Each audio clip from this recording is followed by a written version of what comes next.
No matter what happens, life still goes on, and I'm still in it. So I have to find a way to live and be happy. So I found it. And I am happy. But there is a huge part missing from my world. And that's you.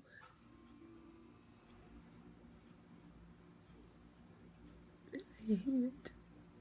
Every bit of it. And I hate to use that word hate, but I hate that. That you're not in my life. At all.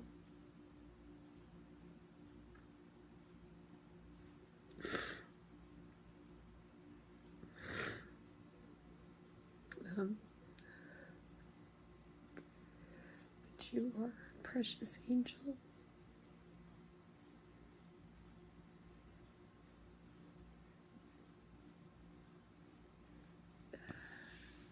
You are a precious angel. I love you so dearly.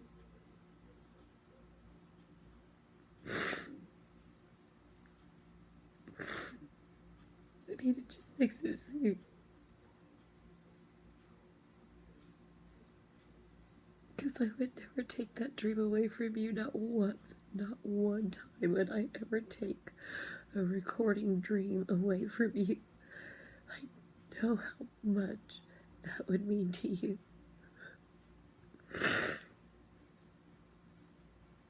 I didn't. It's just, unfortunately,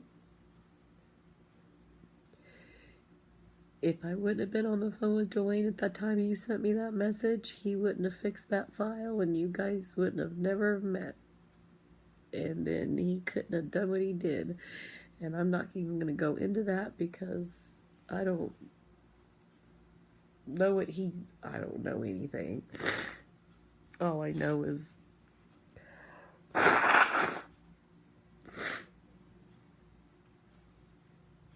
he took a mother's desperate words and he twisted them and made it sound like it was all me. And sorry, but I only get that way when somebody's messing with my kid. And I don't care how old you are, you're my kid. And I love you. And I ain't gonna let no stupid has-been wannabe rock star from the 80s and 90s filling my daughter's head full of dreams and then pull the rug right out from underneath her. Because that's exactly that was going to happen anyway. But he found, because I wrote that email, this is kind of what I was thinking. I could be completely wrong, so don't quote me 100% on this. This is just because nobody tells me anything, so this is what I get from it. He was able to use that email against me to you to cover up his lie about having this big house and he's going to write these songs for you and da-da-da. That's what he does. That's what he does.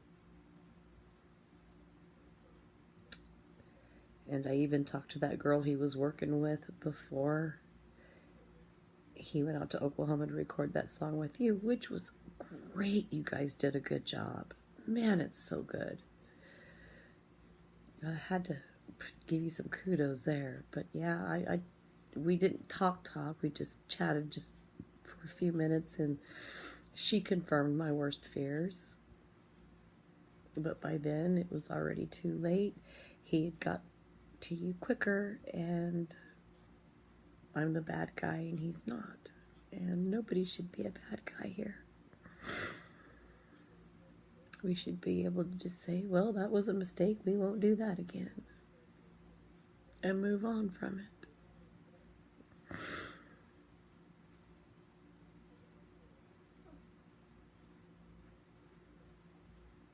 For some reason, You're a tough cookie. You dig your heels in. When you dig your heels in, you dig them in hard. You've got more will sometimes than I don't think anybody could stand. I mean, it's your will is just so strong, and those heels, they dig, and it's like you've got these like 5 feet stilettos, and those stilettos heels are like stuck right in that ground, and they're not budging. But that's also a good quality as well. So you can't really, so that's a bad thing. You have more guts than I did when I was your age. I was scared of my own shadow. I was scared of everything. Everything. I was scared of everything until I met Daryl. And somebody finally sat down and really listened to me talk and got inside my soul and my heart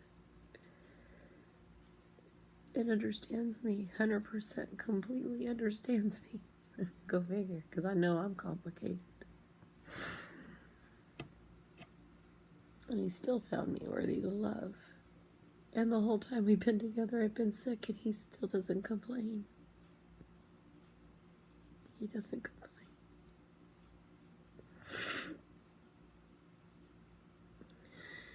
That's love. That's love.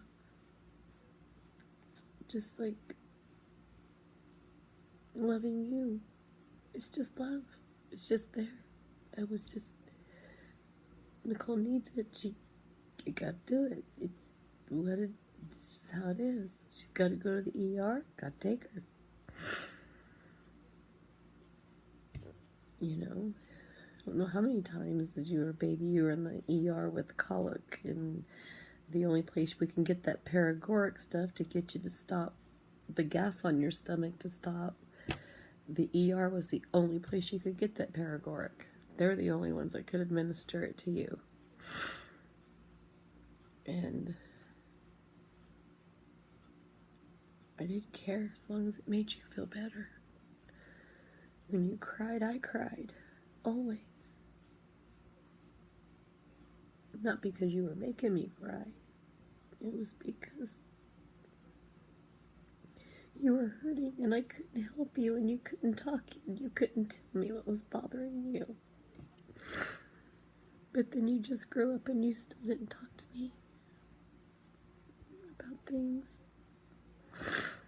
Things that you were trying to make me mad with that I didn't, because you were just being you, and I like you. I like who you are. I love you.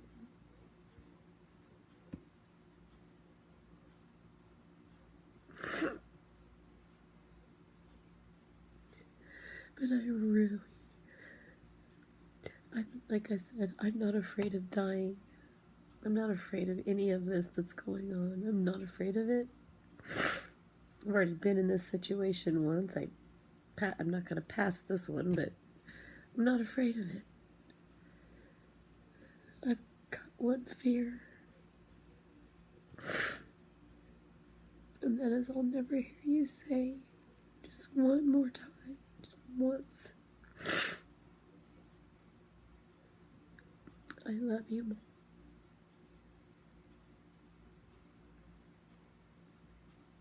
It's my only wish.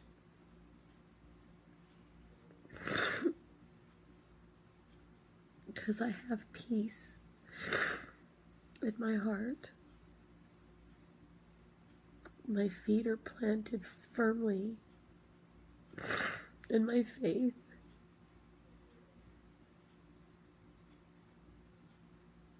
I know where I'm going. I'm not afraid.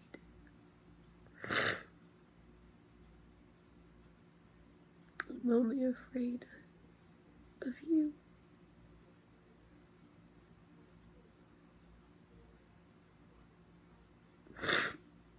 I'm not hearing those words ever again out of your mouth and mean them. I don't want you to say it unless you mean it. I mean, I don't want it to be a pity. I love you. If you were going to. I'm not saying you were going. I'm not just assuming, because I've learned not to assume anything. But if there is a little bit of, if you can find it in your heart, deep down, if you can find that love, and you can relay that to me, that would be a beautiful gift.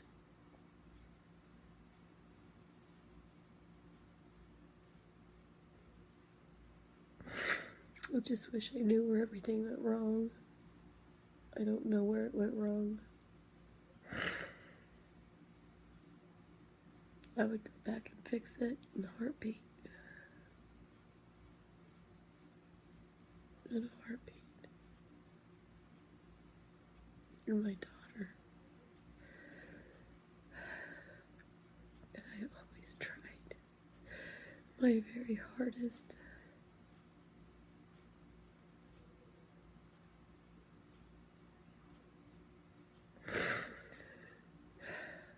Sometimes it's just not good enough. We have to accept it, and I'll accept it. I don't want to, but I will.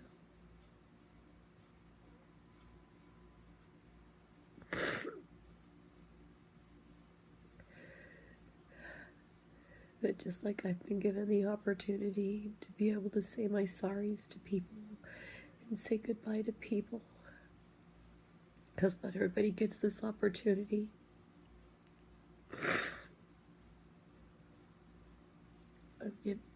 I'm taking this opportunity to apologize for every pain and hurt and scar and wound I ever left on you.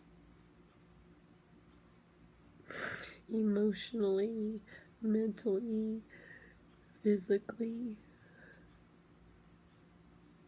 And you know, some of those things that you are so upset about, like the pinching on, you know, those were the things that your grandma did to me that worked. She tried all that other stuff. It didn't work. That was always effective. It was effective with you too. So it's like, okay, you pissed her off, but it worked. I mean, but you don't know what else to do because you're running late for work. And I still have to get you ready for school. And I still got to get your dad up for work. And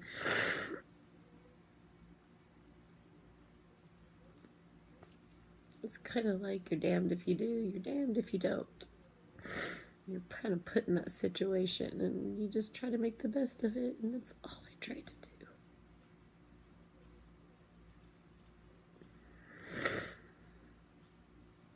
do. I was really looking forward to the day you had your first child so you could see the sacrifices we make daily, but willingly, because we want to, because we love you so much. And it's not selfish at all. It's not a selfish love.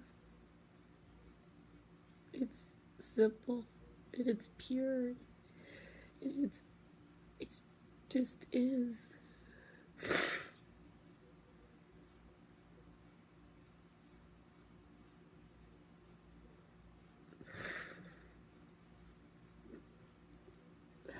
In a perfect world, we would all be perfect, and we wouldn't have to go through stuff like this.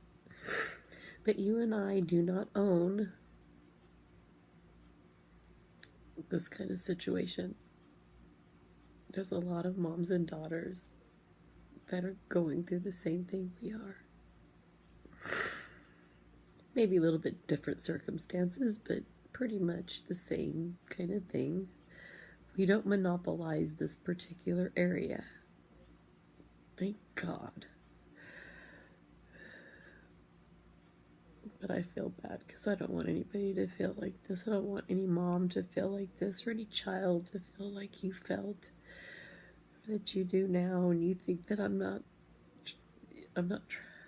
you think I'm